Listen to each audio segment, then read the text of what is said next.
अस्सलामुअलैकुम। आज की बात के साथ मैं हूं आपका मेज़बान मुख्तार अहमद। और जैसे कि सियासी सूरत हाल हम देख रहे हैं कि बड़ी गहमा गहमी नज़र आ रही है, ख़ास करके पूरे पाकिस्तान में जब 8 फरवरी की इलेक्शन का इनेकाद जो है वो मुमकिन बना दिया गया है। वहीं हम देख रहे हैं कि मुख्तलिफ सियासी जमातें मुख्तलिफ पार्टियों में शमूलियत इख्तियार कर रही हैं। उसके साथ साथ हम देख रहे हैं कि सियासी गहमा गहमी भी उरूज पर है। मुख्तलिफ मकामात पर हम देखते हैं कि जी सियासी जलसे नज़र आ रहे हैं, सियासी तैयारियाँ उरूज पर नज़र आ रही हैं, अवामी रद्द अमल भी सामने नज़र आ रहा है। इसके साथ साथ हम देख रहे हैं कि साबका और इसके साथ साथ जो हालिया हमारे पास एमपीज़ एमएनएज़ हैं, हम उनको भी देख रहे हैं कि किस तरीके से कारकर्दगी का मुज़ाहरा कर रहे हैं। और साथ साथ हम ये भी देख रहे हैं कि शमूलियत जो है मुख्तलिफ जमातों में इस वक्त जारी है। मुख्तलिफ जगह पे हम देख रहे हैं कि गुफ्तगू का सिलसिला जारी है। मुख्तलिफ जमातें आपस में मिलकर जो है वो खास करके मुख्तलिफ सियासी मसाइल को जो है वो हल करने की कोशिश कर रही है। मुल्क पाकिस्तान की सलामती के लिए, मुल्क पाकिस्तान को आगे बढ़ाने के लिए, खास करके इसको तरक्की की राहों पर गामजन करने के लिए मुख्तलिफ पहलुओं पर मुख्तलिफ सियासी जमातें अपने लाहे अमल भी पेश कर रही हैं। इसके साथ साथ ये भी हम देख रहे हैं कि एक तरफ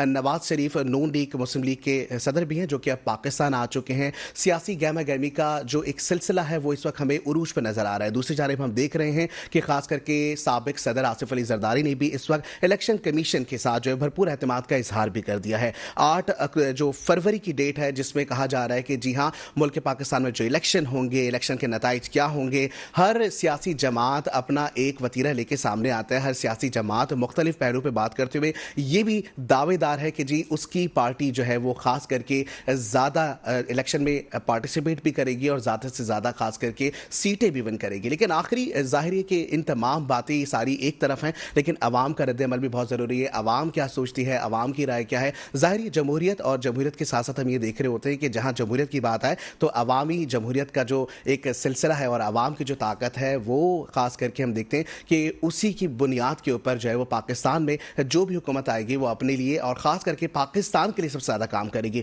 तो अभी तो ये सूरत हाल हम देख रहे हैं कि मुल्क पाकिस्तान में खास करके हमने देखा कि 16 माह में जो है वो निगरां हुकूमतों का सिलसिला जारी रहा और बड़ी अच्छी कारकर्दगी भी देखने में बहुत अच्छे जो है वो हमने सूरत हाल देखी कि उसे कंट्रोल किया गया। पिछली हुकूमतों की भी अगर हम बात करें तो बड़ी हम देखते हैं कि सियासी गहमा गहमी के साथ साथ मुख्तलिफ मामलात ज़ेर गौर आ रहे होते हैं और इसके साथ साथ ये सिलसिला जारी रहता है। लेकिन आज अगर हम बात करें कि आज का जो सिलसिला है खास करके कराची में अगर हम देखें तो कराची में नौताज़ाबाद में आज पीपल्स पार्टी की जानिब से बड़ा एक जलसे का इनेकाद किया गया है। इसके साथ साथ ये भी हम देख रहे हैं कि जी आतिशबाजी का मुजाहरा भी किया जाएगा। वहाँ ये भी देख रहे हैं सिक्योरिटी के काफ़ी ज़्यादा इंतजाम किए गए हैं। बड़े बड़े खास करके जितने भी जो खिताब करने के लिए सीनियर क़यादत है वो भी वहाँ मौजूद होगी। इसके साथ साथ एक और चीज़ बड़ी इंपॉर्टेंट ये हमें नज़र आ रही है कि आज साबिक एमक्यूएम के जो MP हैं वसीम सिद्दीकी साहब, उन्होंने भी, कुरैशी साहब, उन्होंने भी पीपल्स पार्टी में जो है वो शमूलियत का ऐलान कर दिया। ये शमूलियत का सिलसिला इसी तरह जारी है। इस्तेकाम पाकिस्तान की अगर बात की जाए तो हम देखते हैं कि जी मौलवी महमूद जो हैं वो भी हम देख रहे हैं कि खास करके एमक्यूएम के साथ उन्होंने मुलाकात की है। तो ये मुलाकातों का सिलसिला भी जारी है, सियासी गुफ्तगू भी हो रही है। सियासी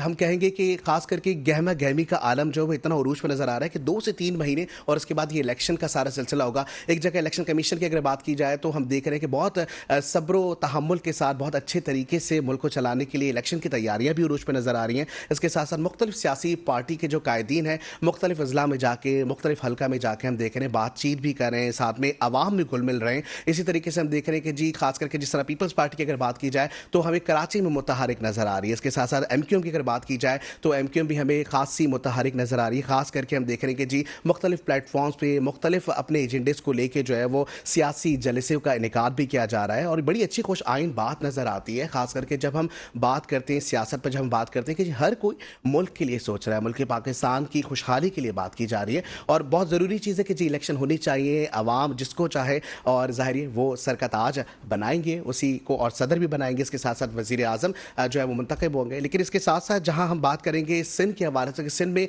हम देख रहे हैं कि मुख्तलिफ क़यादतें खास करके नून लीग ने जो है वो डेरे जमा लिए हैं। एक और चीज़ हम देख रहे हैं कि करीम बख्श जो है उन्हें कबूल के बाद जो है वो उन्नड़ घराने के नून लीग में जो है लोगों ने शमूलियत इख्तियार कर ली। तो क्या सियासी सूरत हाल ऐसी रहेगी? क्या सिंध में जो है वो नून लीग का राज आ जाएगा? या हम देख रहे हैं कि सिंध में खास करके पीपल्स पार्टी एक बड़ी जमात के तौर पर सामने आएगी? क्या एमक्यूएम जो है वो अपना मार्का जीतने में कामयाब हो जाएगी? मुख्तलिफ हल्का बंदियाँ देख रहे हैं, मुख्तलिफ तरीके से सियासी गुफ्तगू देख रहे हैं, मुख्तलिफ तरीके से हम ये भी देख रहे हैं कि जिस सियासी जमातें मिल बैठ के एक दूसरे के मसाइल भी सुन रही हैं और इसके साथ साथ मिल बैठ के आगे के लाहे अमल को डिसाइड करें कि किस तरीके से मुल्क पाकिस्तान की तरक्की के लिए, इसकी खुशहाली के लिए काम किया जाए। लेकिन इसके साथ साथ जाहिर है कि ये शमूलियत का सिलसिला भी है। साथ में हम देख रहे हैं कहीं ना कहीं जो है वो तंज की बात भी की जाती है। कहीं ना कहीं जो हम ये देखते हैं कि जी तीर चलाए जा रहे होते हैं। कहीं ना कहीं हम ये देख रहे होते हैं खास करके तनाज़ात हैं लोगों की, खास करके जुमलों जुमलों में, खास करके सियासी अल्फाजों में, सियासी लफ्ज़ों में जो है वो खास करके एक दूसरे पे जो चलाए जा रहे होते हैं। इसके साथ साथ प्रीवियसली परफॉर्मेंसेस देख के उस पर भी बात की जा रही होती है।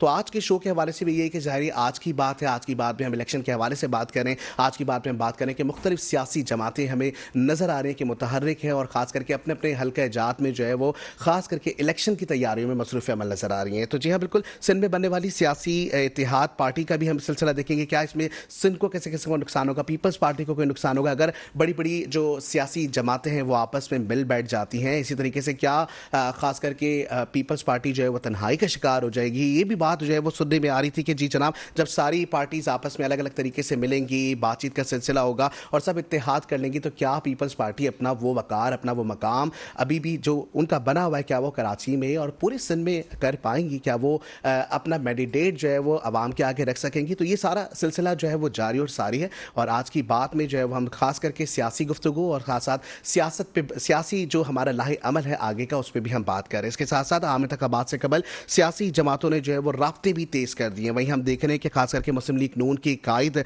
मियां नवाज शरीफ के मरी में डेरे जो है वो जमा लिए गए हैं। इसके साथ साथ हम देख रहे हैं कि आसिफ अली जरदारी ने भी इलेक्शन कमीशन पर भरपूर एतमाद का इजहार कर दिया है। वहीं पर पीपल्स पार्टी ने इंतखाबात के लिए पूरी तरह जो है वह तैयार नजर आ रही है। और मुख्तलिफ जगह पर हम अंदरूनी सिंध की बात करें, हम नवाब शाह की बात करें, हम सखर की बात करें, हम दीगर अजला की बात करें, तो हम देख रहे हैं कि जी सियासी जमातें जो है मुतहर्रिक हैं। वहीं पीपल्स पार्टी हमें सबसे ज़्यादा मुतहर्रिक नज़र आ रही है। नून लीग की बात की जाए तो पंजाब में डेरे हैं, सिंध में डेरे हैं। इसके साथ साथ क्या नून लीग पंजाब में अपना वो मकाम दोबारा बरकरार कर पाएगी या नहीं, इस पर भी सियासी बात हम जो है वो ज़रूर करेंगे। इसके साथ साथ शफाफ इंतखाबात के हवाले से भी बात होगी। क्या अब जो 8 फरवरी को इंतखाबात होने जा रहे हैं, क्या वो शफाफ इंतखाबात होंगे?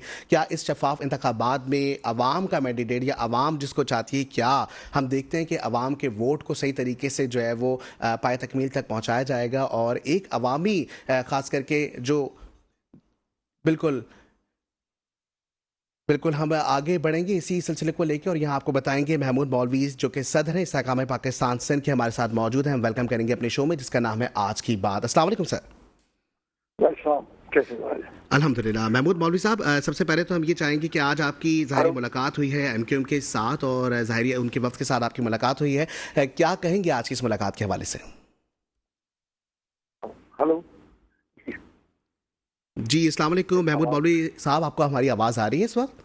जी, अब आ रही है अब। जी, महमूद मौलवी साहब, आप ज़ाहिर सदर है इस्तेकाम पाकिस्तान पार्टी सिंध के, आज आपकी मुलाकात हुई है एमक्यूएम के वफ्द से, क्या कहेंगे इस मुलाकात को?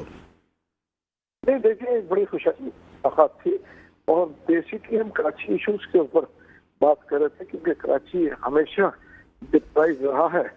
तो इसलिए मेरे ख्याल से जितनी पार्टीज जो है जो कराची में ज्यादा इन्वॉल्व है, तो उनसे तो मैंने मुलाकात कर रहा हूँ ताकि कराची के इश्यूज को हाईलाइट किया जाए और इसके ऊपर जो बेस्ट पॉसिबल है आवाम के लिए वो हम सब मिल के देखें, कराची के इश्यूज को सॉर्ट आउट करें।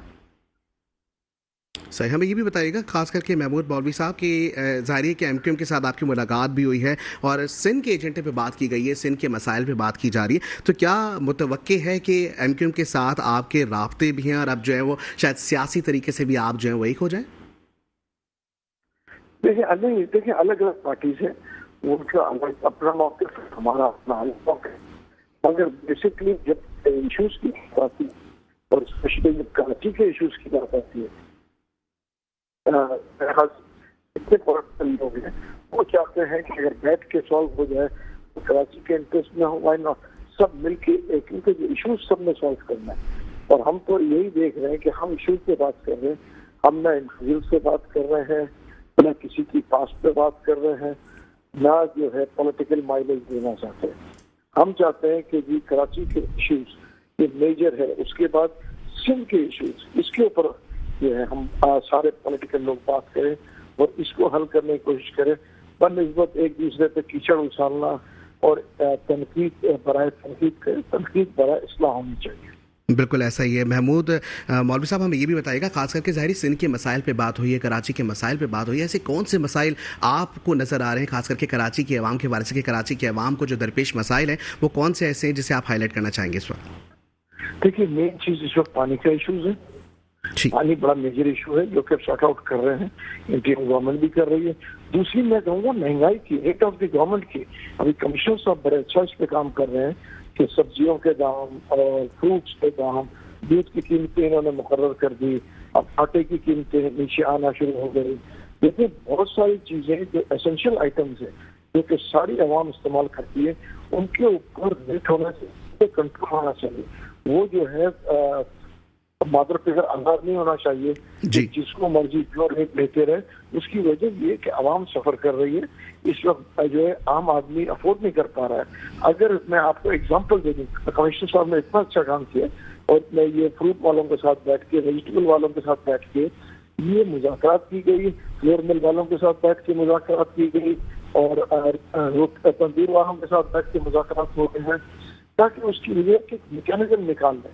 देखिए हमारे मुल्क में और शहर में क्या होता है, जब चीज की कीमतें बढ़ जाती है, मिसाल दे रहा हूँ आपको, पेट्रोल की कीमत बढ़ गई, किराया बढ़ गई, लेकिन जब पेट्रोल की कीमतें कम हो रही हैं तो कोई किराया कम करने को तैयार नहीं है। That's not fair. देखिए ना, अगर एक चीज की कीमतें कम, कल को मैं आपको कहूँ 50 रुपए और पेट्रोल कम हो जाए और किराए के ऊपर कोई इफेक्ट ना आए, तो फिर फायदा कि आवाम को क्या रिलीफ मिल रहा है? हमें आवाम को देखना है। तो ये तो इधर जो है हर गर्मी तो नहीं चलेगी कि जो मर्जी आए वो अपने रेट्स देते रहे। अगर 100 रुपए किलो, मैं आपको एग्जांपल दे रहा हूँ, टमाटर मंडी में आज ऑप्शन हो रहा है, तो दुकान पे 250 रुपए किलो क्यों होना चाहिए? तो उसकी एक मार्जिन हमने उनके साथ अग्री किया है कि भाई आप 22% ले ले, 25 में 100 रुपए की चीज होनी चाहिए। और ये चीजें इम्प्लीमेंट हो गई है। आप इम्तियाज स्टोर चले जाए, बड़े स्टोर पर चले जाए, उन्होंने अग्री किया है और वो इम्प्लीमेंट कर रहे हैं। मैं आपको प्राइस लिस्ट दे दूंगा जो कमिश्नर की प्राइस लिस्ट है, तो that is implemented on the big stores. तो अभी तो मेरे ख्याल से मार्केट्स में भी हम चार्ज करें, लेकिन हम छोटे ठेले वालों नहीं कर सकते, मगर मार्केट्स में मिसाल दे रहा हूँ, एम्प्रेस मार्केट मार्केट है, मेन मार्केट्स में तो इनको प्राइसेस को हमें कंट्रोल करना पड़ेगा। बिल्कुल ऐसा ही है। अब मुझे ये भी बताइएगा, खास करके ज़ाहिरी महंगाई पे बात हो रही है, मुस्लिम लीग नून ये कहती है कि जी साबिक़ा हुकूमत जिन्होंने 4 साल अपने गुजारे हैं उनकी वजह से महंगाई जो है वो हुई, जिसकी वजह से उसका खमियाजा अब आवाम को भुगतना पड़ रहा है। आप किस तरीके से देखते हैं इस चीज़ को? देखिए मैं इसको एक चीज इस तरीके से देख रहा हूँ कि हम मेरे ख्याल से एक दूसरों को इल्जाम देना छोड़ दें। आप मुझे ये बताएं ना, 17 माह की इनकी खुद के दौर में क्या हुआ? देखिए ना, ये कहना कि पिछले हुकूमत में हुआ, हम बदकिस्मती से, मैं पिछले 50 साल से ये सुन रहा हूँ, मैं बूढ़ा हो गया हूँ, ठीक है ना, ये सुन के हर आदमी आपका पिछले। आप ये बताएं इस वक्त हम क्या करें? रेट ऑफ द गवर्नमेंट का है। मैंने जो आपको एग्जाम्पल्स दिए, आज ये गवर्नमेंट कर रही है। अगर एक चीज मिसाल दे रहा हूँ, प्याज मंडी में 50 रुपए है तो दुकान पे 150 रुपए क्यों है? ये रेट की बात है। देखिए एसेंशियल आइटम्स ये कानून के दायरे में आती है, उनके ऊपर इम्प्लीमेंटेशन सिर्फ होना है और ऐसी अजीबी चीज नहीं है। आप मुझे बताना 400 चिंची चला है बाद में, जब अगर वो 250 तो आवाम को वही कहना मिले, कहाँ का इंसाफ है? सही। एक चीज महंगाई की वजह बहुत सारी है कि रेट ऑफ द गवर्नमेंट नहीं है। जहाँ रेट ऑफ द गवर्नमेंट आएगी वहाँ महंगाई कंट्रोल होगी। आटा अगर मिल से 125 में 130 में कर रहा है तो 250 रुपए में क्यों? देखिए ना, 50-60 रुपए किलो तो मार्जिन नहीं कर सकते ना, विच इज 50% मार्जिन के ऊपर तो धंधा नहीं हो सकता। एसेंशियल आइटम्स जिनको लग्जरी चाहिए, चॉकलेट चाहिए, इम्पोर्टेड है, वो 1000 रुपए में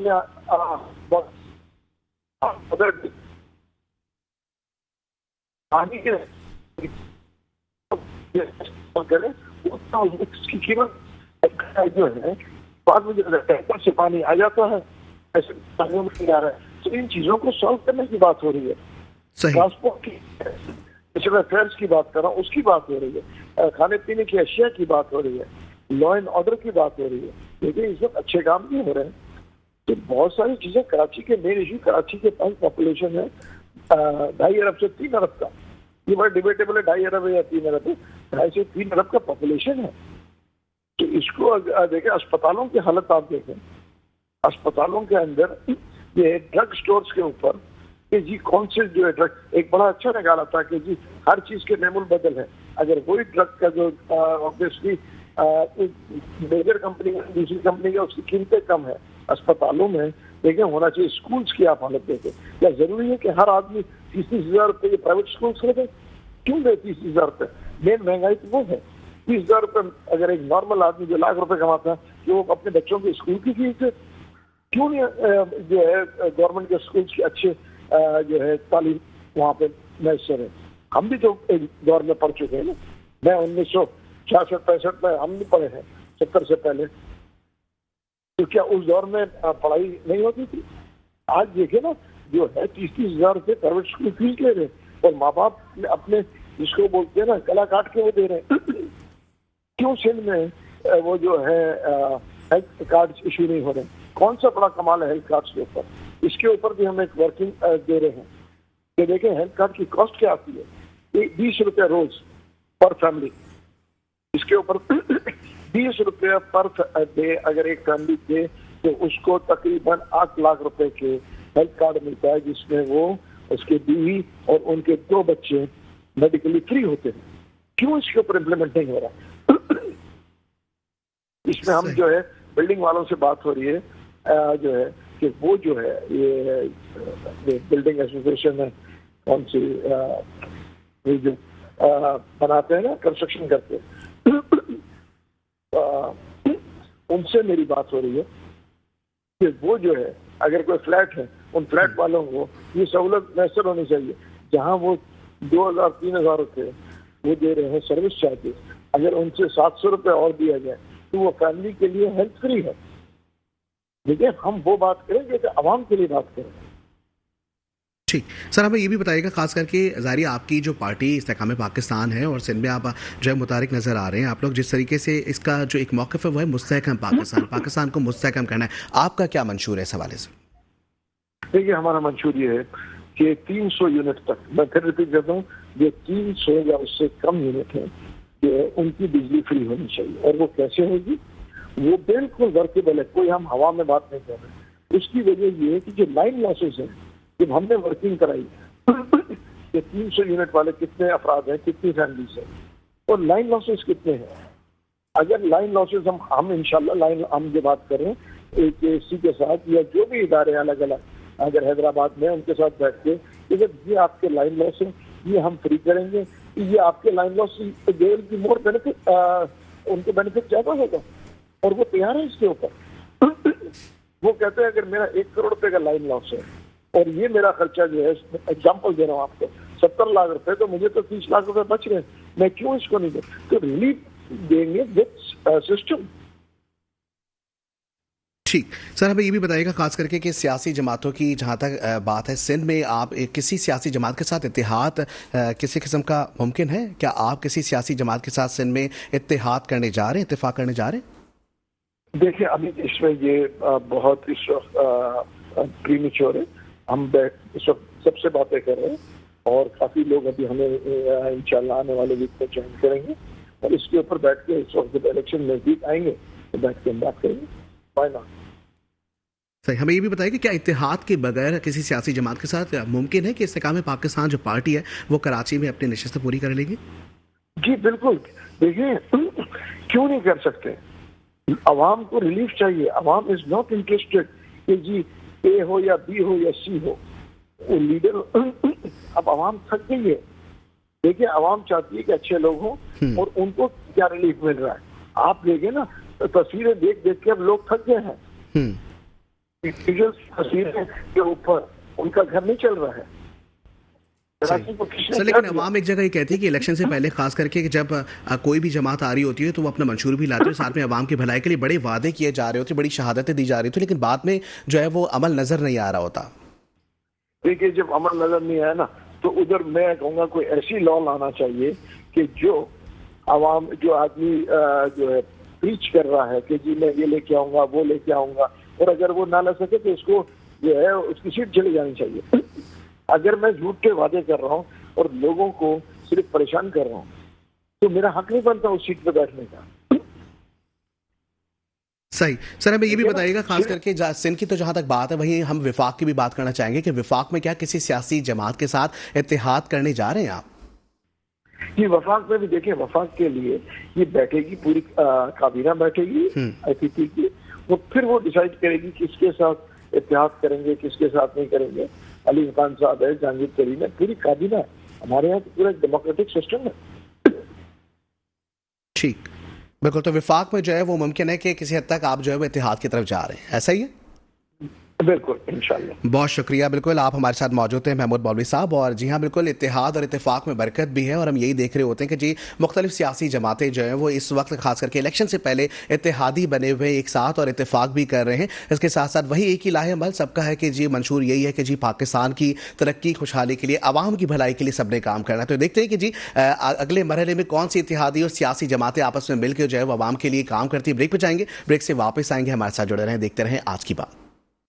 welcome back to the show जिसका नाम है आज की बात। और आज की बात में आज की सियासी मसाइल और खास करके इत्तेहादी जमातों के हवाले से बातचीत जारी है। और ये बात यही हो रही है कि जी सियासी हलचल जहां देख रहे हैं वही हम देख रहे हैं कि इत्तेहादी जमातें मिलकर पाकिस्तान के लिए, खास करके आवाम के लिए कुछ ना कुछ मंशूर लेकर आ रही हैं। और इसी तरीके से हम MQM अगर पाकिस्तान की बात करें तो ज़ाहिर है पिछली सारी कहते हैं कि जी गम, गुस्सा और सारी चीज़ों को भुला के जो है वो MQM पाकिस्तान ने दोबारा से एक बार इत्तेहाद किया। और जी PSP भी उसमें शामिल थी। और ख़ास करके हमने ये देखा कि अब जो मंशूर है वो आवाम के लिए है। हम ये देख रहे हैं जी खास करके कराची और पाकिस्तान की खुशहाली के लिए जो है वो बहुत सारे काम किए जा रहे हैं। वहीं MQM पाकिस्तान की अगर बात करें तो मुस्तफ़ा कमाल साहब ने मुख्तलिफ जलसे किए। वही हम देख रहे हैं फारूक सत्तार साहब जो है वो भी जलसे जो है जुलूस में हमें नजर आ रहे होते हैं। इसी तरीके से हम देख रहे हैं कि जी प्रॉपर तरीके से सियासी एक पूरी तैयारियां जो हैं वो उसका सिलसिला जारी है। मुख्तलिफ हम इलाकों में देख रहे हैं कि जी जलसों का इनेकाद किया जाता है, मुख्तलिफ पहलू पर बातचीत की जा रही होती है, अवामी मसाइल को खास करके हल करने के लिए बातचीत की जा रही है। तो अवामी मसाइल कब तक ये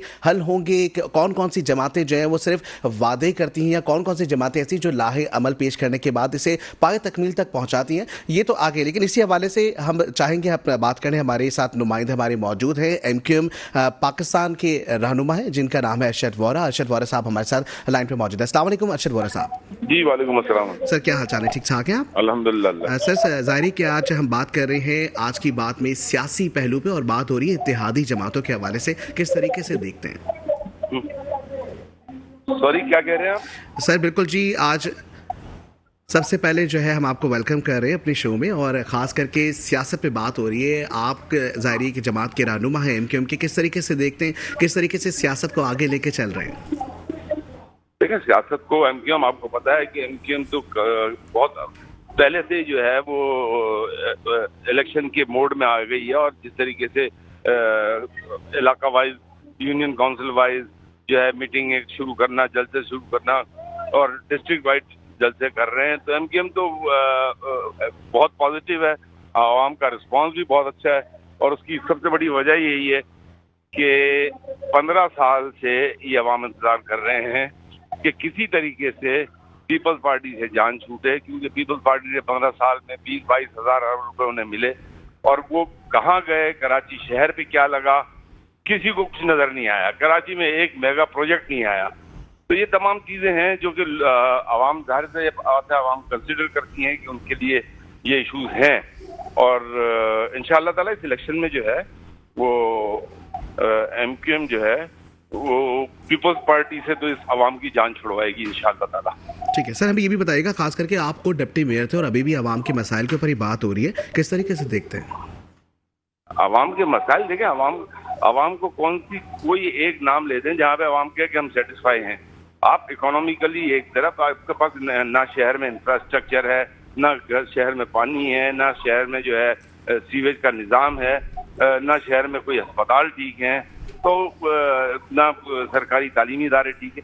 कोई एक ऐसी चीज बता दें जो कि टोटली जिसकी जिम्मेदार पीपल्स पार्टी है। 15 साल से पीपल्स पार्टी इस सूबे पर हुकूमत कर रही है और डिलीवरेंस का लेवल उनका जीरो रहा है। हमारा अब जो टारगेट है वो यही है कि किसी भी तरह हमने इंशाअल्लाह ताला, क्योंकि आवाम के पास अब कोई ऑप्शन नहीं रहा। आवाम ने 15 साल में जिस तरीके से पीपल्स पार्टी ने, चाहे वो धांधली के जरिए और आपके सामने है कि जान नौकरियों की अगर बात हो तो उन्होंने जो है कोटा सिस्टम, एक तरफ जो 40% कोटा महाजरों का था उस कोटे पे भी उन्होंने नौकरियां नहीं दी और वही जाली डोमिसाइल बनाकर अपने लोगों को दिया। तो कोई एक एस्पेक्ट ऐसा नहीं है जिसपे कि कराची की आवाम मुतमईन हो। कराची की आवाम के पास अब सिर्फ और सिर्फ एक ही रास्ता बचा है कि वो किसी तरीके से भी कराची, हैदराबाद और सिंध के दूसरे इलाके भी वो पीपल्स पार्टी से जान छोड़ा है और मुत्तहदा कौमी मूवमेंट को कामयाब करके, और क्योंकि पहले भी अगर आप देखें तो डिलीवरेंस अगर हुई है तो मुत्तहदा कौमी मूवमेंट सर पहले भी सेटअप आपके पास रहा है, लेकिन अभी भी मसाइल हम यही देख रहे हैं, वही इंफ्रास्ट्रक्चर के मसाइल है, वही पानी के मसाइल है। बात यह है कि जब आपने मुस्तफा कमाल साहब का दौर देखा, फारूक सत्तार साहब का दौर देखा, तो उसके बाद फिर आपको ये भी देखना चाहिए था कि कंटिन्यूटी तो फिर रहनी चाहिए ना।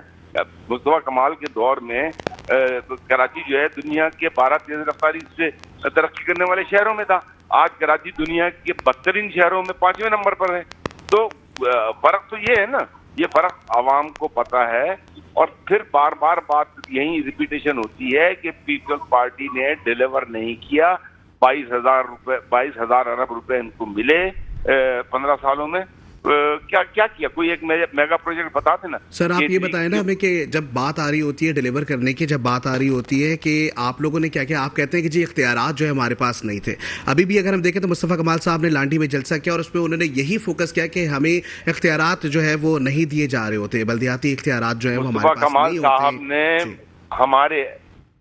हमारे इख्तियारात की बात नहीं की। मुस्तफा कमाल साहब ने पूरे पाकिस्तान के अवाम के इख्तियार की बात की है। जब तक आप आर्टिकल 140A को डिफाइन करके उसको कॉन्स्टिट्यूशन का हिस्सा नहीं बनाएंगे, एक आईनी तरमीम बहुत जरूरी है जिसमें कि ये ट्रिकल डाउन इफेक्ट, चाहे वो फाइनेंस का हो, चाहे वो पावर का हो, चाहे वो एडमिनिस्ट्रेशन का हो, वो इम्पैक्ट जो है काउंसिल लेवल तक नहीं जाएगा, यूसी लेवल तक नहीं जाएगा, तब तक जो है ये मुल्क तरक्की कर सकता है ना कोई शहर तरक्की कर सकता है। क्योंकि अवाम जो है, अवाम की अप्रोच चीफ मिनिस्टर नहीं होता, अवाम की अप्रोच जो है अपने इलाके का यूसी का चेयरमैन होता है, जिसको कि वो रोजाना मिल सकते हैं, जिससे रोजाना वो अपने इश्यूज को डिस्कस कर सकते हैं, प्रॉब्लम्स को डिस्कस कर सकते हैं। और वो एक्सपेक्ट भी यही करते हैं कि यही डिलीवर करेगा, यही हमारे सड़क ठीक करेगा, यही हमारे यहाँ पानी लाएगा, यही हमारे यहाँ जो है उस सीवेज के सिस्टम को सही करेगा, और यही हमारे इलाके के स्कूल को ठीक करेगा, यही हमारे इलाके की क्लिनिक को ठीक करेगा या हॉस्पिटल को ठीक करेगा। तो वो अप्रोच के लिए जब उसको स्ट्रेंथ मिलेगी, यूसी के चेयरमैन को स्ट्रेंथ मिलेगी, आवाम के लिए आसानियां पैदा होंगी। यही एक आईनी तरमीम है जिसपे कि मुस्तफा कमाल साहब ने बात की है। और वो सिर्फ उसका फायदा एमक्यूएम को कुछ थोड़ी हो रहा है, इसका फायदा तो पूरे पाकिस्तान के थर्ड टियर को हो रहा है। थर्ड टियर से मेरा मतलब फिर मैं कह रहा हूँ यूनियन काउंसिल के चेयरमैन को। ठीक। अच्छा, मैं ये भी बताइएगा इत्तेहादी जमातों के हवाले से, खास करके इत्तेहाद का सिलसिला जारी है, सियासी जमातें मुख्तलिफ जो है वो बैठक की कर रही, मुलाकातों का सिलसिला जारी है। आज भी हमने देखा खास करके इस्तेकाम पाकिस्तान पार्टी सिंध के जो सदर हैं महमूद मौलवी की डॉक्टर खालिद मकबूल सिद्दीकी से मुलाकात हुई। तो क्या किसी किस्म का इत्तेहाद होने जा रहा है? देखिए, जब इलेक्शन का वक्त आता है तो जाहिर सी बात है इलेक्शन के वक्त फिर जो है हर सियासी जमात के लिए जो है मिलना और ये सारी चीजें जो है इट्स वेरी कॉमन। बट मैं आपको एक चीज और बताऊं कि ये हमने टोटल आईनी तरमीम, हमारा सिंगल पॉइंट एजेंडा है। जो पार्टी भी इस 1 पॉइंट एजेंडे को एक्सेप्ट करेगी, हम उसके साथ मिलकर काम करने का सोच सकते हैं।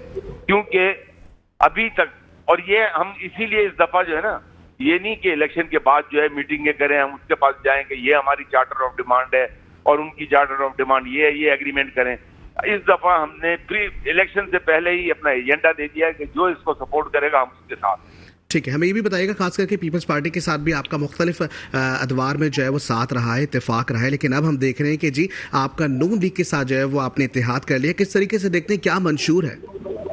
देखिए, मैंने आपको अभी अर्ज किया, पीपल्स पार्टी के साथ आर्टिकल 140A पे आपको पता है कि जब पीएसडी थी तब भी एहतजाज हुआ, जमात इस्लामी ने एहतजाज किया, एमक्यूएम ने एहतजाज किया। तो उस वक्त की पीपल्स पार्टी आर्टिकल 140A पे सिंसियर नहीं थी।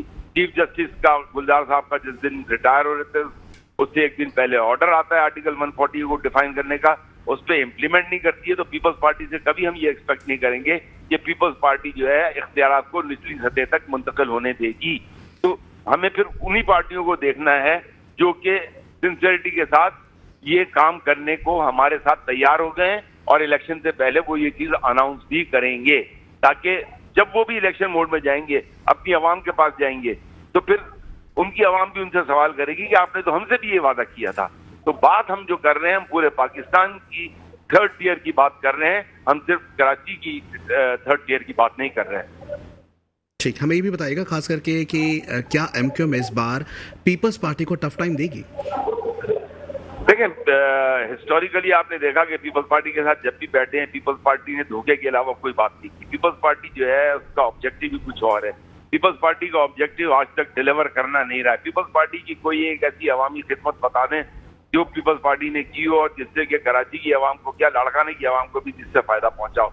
पीपल्स पार्टी के ऑब्जेक्टिव कुछ और होते हैं। हमारा ऑब्जेक्टिव डिलीवर करना है, हमारा ऑब्जेक्टिव सर्व करना है। पीपल्स पार्टी की कोई सर्विस बता दें जो उन्होंने की हो। बिल्कुल। अच्छा, हमें ये भी बताइएगा खास करके देखिए वस्ती जो हमारा ज़िला है ये खास करके एमक्यूएम का गढ़ माना जाता है। आज जो हम देखा है कि खास करके पीपल्स पार्टी का जलसा भी मुनक्किद किया गया। इसके साथ साथ हम देख रहे हैं कि साबिक एमपी जो कि आप ही की जमात से एमक्यूएम से हैं, वसीम कुरैशी साहब ने जो है पीपल्स पार्टी के साथ शमूलियत इख्तियार कर ली है। किस तरह देखते हैं? देखिए, बात यह है कि हर पार्टी में जो है ज़मीर फरोश मौजूद होते हैं और हर पार्टी में जो है, मैं तो सिर्फ इतना कहूंगा कि देखिए सियासत करना सबका हक है, साजिशें करना किसी का हक नहीं है। हम सियासत सबको अलाउ करेंगे, साजिशें हम किसी को नहीं अलाउ करेंगे। तो जो जा रहा है जाए, कोई फर्क नहीं पड़ता है। हम बात यह है कि इन लोगों ने इसी एमक्यूएम से तो दो दफा एमपीए बने ना जी। आज ऐसा क्या हो गया कि जो चले गए, अच्छी बात है, हमें कोई फर्क नहीं पड़ता है। हमारा ऑटोमेटिकली जो है नेचुरली ऑपरेशन क्लीन अप हो रहा है। जो लोग सिंसियर हैं वो लोग पार्टी में रहेंगे और अवाम पार्टी के साथ है, अवाम इंडिविजुअल के साथ नहीं है। सही। सर, हमें ये भी बताइएगा खास करके कि आपने जिस तरीके से कहा कि एमक्यूएम का साबिक रहनुमा थे जो कि पीपल्स पार्टी में चले गए, शमूलियत इख्तियार कर लिए और आप ये कह रहे हैं कि जी वो ज़मीर फरोश है, तो क्या किसी दूसरी जमात की अगर कोई रहनुमा आपकी जमात में शमूलियत इख्तियार करते हो क्या वो भी ज़मीर फरोश है? देखिए, मैंने आपको इसके साथ साथ ये भी कहा कि 2 दफा एमपीए बन चुके हैं। पार्टी ने 2 दफा टिकट दिया, 2 दफा एमपीए बन चुके हैं। ठीक है, बहुत शुक्रिया। चंद पैसों के लिए अगर कोई चला जाता है तो वो जमीर फरोश नहीं होगा तो और क्या होगा। इस वक्त पीपल्स पार्टी क्या सियासत कर रही है? सियासत नहीं कर रही, साजिशें कर रही है। इस वक्त जो है डॉक्टर आसिम बैठकर जिस तरीके से ब्रीफ केसेस चला रहे हैं वो सबको नजर आ रहा है, लेकिन ये लोगों को खरीदने से अवाम को नहीं खरीद सकते। चंद लोग खरीद सकते हो आप, अवाम को नहीं खरीद सकते। अवाम ने इंशाअल्लाह ताला 8 फरवरी को पतंग पर मोहर लगाकर साबित करना है कि हकीकी अवाम की नुमाइंदा जमात मुत्तहिदा कौमी मूवमेंट है। बहुत शुक्रिया जी, बहुत शुक्रिया अरशद वोरा साहब, आप हमारे साथ मौजूद थे। और ज़ाहिर सियासी गुफ्तगू हो रही है, खास करके इत्तेहादियों की बात हो रही है। और जैसे कि ज़ाहिर कि इत्तेहाद इत्तेफाक तो चल रहा होता है और जब सियासत में खास करके इलेक्शन की जहाँ बात आती है तो मुख्तलिफ सियासी जमातें जो है आपस में मिल बैठ कर मुल्क के मसाइल हल करने के लिए कोशिशों में जो है वो मसरूफ़ अमल होती है। जब ब्रेक पर जाएंगे, ब्रेक से वापस आते हैं, हमारे साथ जुड़े रहें, देखते रहें आज की बात। Welcome back. आज के प्रोग्राम में जिसका नाम है आज की बात, और जैसे कि आज की सियासी गुफ्तगू जिस तरीके से हमने देखा कि खास करके अरशद वोरा साहब जो कि एमक्यूएम के रहनुमा हैं और इसी तरीके से हम देखते हैं कि महमूद मौलवी साहब जो कि खास करके हमने देखा इस्तेकाम पाकिस्तान सिंध के सदर भी हैं और आज मुलाकातों का सिलसिला भी रहा है। कब मुख्तलिफ सियासी जमातें जो हैं वो गठजोड़ में मसरूफ़ हैं, मुख्तलिफ सियासी जमातें अपने नंबर्स गेम को पूरा करने में लगे हुए, मुख्तलिफ सियासी जमातें हम देख रहे हैं कि इस वक्त इत्तेहाद बनाने के अंदर जो है मसरूफ़ अमल है। लेकिन ये इत्तेहाद कब तक चलेगा? क्या आवाम के मसाइल जो हैं वो हल होंगे? इलेक्शन हो भी जाए, इलेक्शन के बाद जो भी जमात आती है तो क्या आवाम का मैंडेट, आवाम के जो मसाइल है क्या इसके ऊपर काम किया जाएगा? ये एक सवाल है जो कि मैं आवाम के लिए छोड़ के जा रहा हूं। अपना बहुत ज़्यादा ख्याल रखिएगा। आज के प्रोग्राम में इतना ही, इंशाल्लाह आप लोगों से फिर मुलाकात होगी। अस्सलाम वालेकुम।